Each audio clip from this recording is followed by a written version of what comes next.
Om Shanti. Good morning. आज 24 सितंबर 2021 है और आज के बाप दादा के साकार रूप से चले हुए मधुर महावाक्य हैं।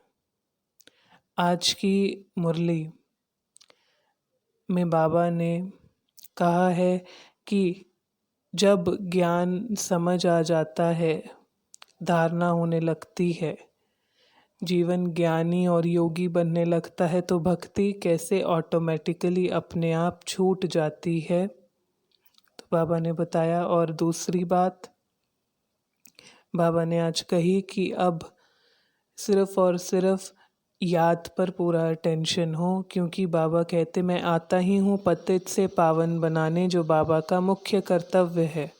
तो बाबा ने कहा कि अब याद से पावन बनना है, सतो प्रधान बनना है।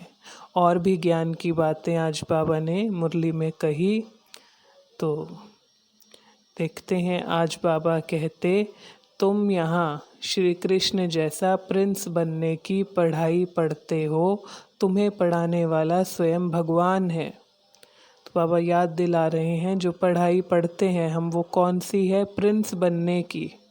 बाबा बेगर टू प्रिंस बना रहा है, तो श्री कृष्ण जैसा प्रिंस, और पढ़ाने वाला स्वयं भगवान है। फिर बाबा ने कहा कि कौन सी ऐसी बात है, भगवान उवाच है, जिसमें बच्चे भी मूंझ जाते हैं। बाबा ने कहा मैं आता ही हूँ बूढ़े साधारण तन में, करब में नहीं आता हूँ, क्योंकि बाबा पर काया प्रवेश करते हैं।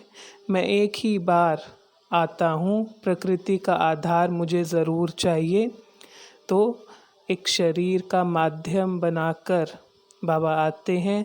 तो भगवानुवाच में बच्चे कई बार कि ये ब्रह्मा बाबा कहते या शिव बाबा कहते, ऐसा एक बार पहले भी बाबा ने कहा था, तुम समझो कि ये शिव बाबा ही कहते हैं, क्योंकि रिस्पॉन्सिबल इनके लिए भी, ब्रह्मा बाबा के लिए रिस्पॉन्सिबल भी कौन? शिव बाबा है। और बाबा ने कहा निराकार भगवान कौन है, ये सिर्फ आप जानते हो। बाबा कहते भगवान के अवतार इतने कह दिए, युगे युगे। तो बाबा ने साथ में कहा अगर युगे युगे तो युग 4 है, संगम युग मिला के 5 है, फिर भी कितने 24 अवतार, कितने अवतार, कचमच। लेकिन तुम जानते हो कि भगवान निराकार है। राजयोग सिखलाने वाला एक भगवान है, शिव बाबा कालों का काल आया है। बाबा ने कहा योग से पवित्र बनो, योग द्वारा ही पवित्र बन सकते हैं। ज्ञान से सिर्फ समझ आती है, उससे बाबा ने कहा कोई पवित्र नहीं बनते योग से। बाप का फरमान है अब पतित नहीं बनना है। मामेकम याद करो तो पतित से पावन बन जाएंगे और सब दुख दूर हो जाएंगे। बाबा को याद करके, पवित्रता के सागर को याद करके।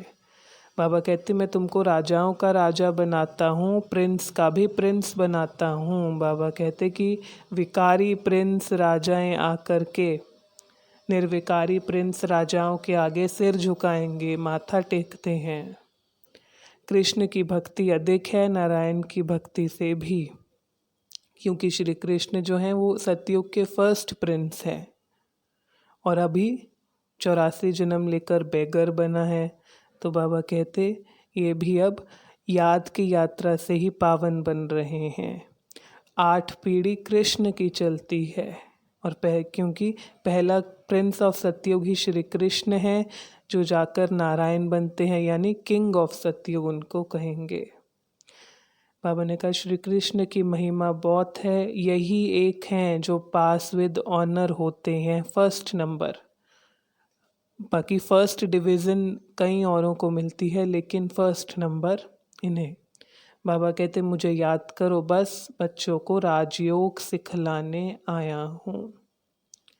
बाबा ने कहा काम चिता पर बैठ सावरे बने हो, ज्ञान चिता पर बैठ अब गोरे बन जाओ।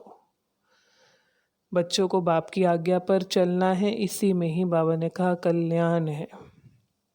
लौकिक अलौकिक से तोड़ निभाना है। बाबा ने समझाया कैसे कोई कहे कि भक्ति नहीं करते, या फिर उन्हें खुश करने के लिए बाबा कहते कुछ रिवाजी रस्म से कर देते हैं, लेकिन समझ में बुद्धि से ऐसे नहीं करते। दूसरा, शादी आदि में जाते हैं, वहाँ भी बाबा कहते किसी को ज्ञान का तीर लगा सकते हैं। और बाबा ने कहा कि संपूर्ण निर्विकारी कैसे बनते हैं? योग बल से। और अगर पवित्र नहीं बनते तो शांति धाम भी जा नहीं सकते। ज्ञान से स्वर्ग का मालिक बनते हो। ज्ञान से, पढ़ाई से स्वर्ग का मालिक, और योग से पवित्र। अंदर में सबको बाबा को याद करो, यही कहना है। हेवन की स्थापना कराने आए हैं बाबा, हेवनली गॉड फादर इसलिए उन्हें कहते हैं। बाबा कहते विनाश सामने खड़ा है, इसलिए अब कुछ मांगना नहीं है बाबा से, लौकिक में भी युक्ति से चलना है। और बाबा ने कहा अगर परिपक्व अवस्था हो जाए तो भक्ति अपने आप छूट जाएगी। परिपक्व ज्ञान और योग धारणाओं में तो अपने आप भक्ति छूटती जाएगी, क्योंकि समझ और अनुभूति बढ़ती जाएगी। बाबा कहते कोई बहाने नहीं बनाने हैं, कोई बंधन भी नहीं बनाना है, ऐसा ना हो। आज की मुरली से वरदान था, पुराने संस्कारों व विघ्नों से मुक्ति प्राप्त करने वाले सदा शक्ति संपन्न भव।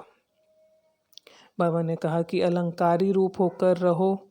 जो इस समय ऐसा रहते हैं शक्ति संपन्न, वह विष्णु वंशी में आते हैं और अभी भी वे वैष्णव बन जाते हैं। अलंकारी रूप, जो विष्णु के चारों अलंकार है, उनका अर्थ क्या है? कमल फूल दिखाते हैं न्यारा प्यारा, ज्ञान का शंख दिखाते हैं, विकारों पर विजय की गदा दिखाते हैं, स्वदर्शन चक्र दिखाते हैं। तो इन अलंकारों में अगर रमन करते रहें, शक्ति संपन्न इन चारों से रहें, तो बाबा कहते पुराने संस्कार और विघ्नों से मुक्ति प्राप्त करेंगे। स्लोगन था, हर समय हर कर्म में बैलेंस रखना ही सर्व की ब्लेसिंग प्राप्त करना है। बैलेंस से ब्लेसिंग। तो ये आज की मुरली से रतन थे। अगर आपको कोई प्रश्न है या फिर कोई और रतन आपको आज की मुरली से पता है तो आप हमारे साथ लिख करके शेयर कर सकते हैं। अच्छा, ओम शांति।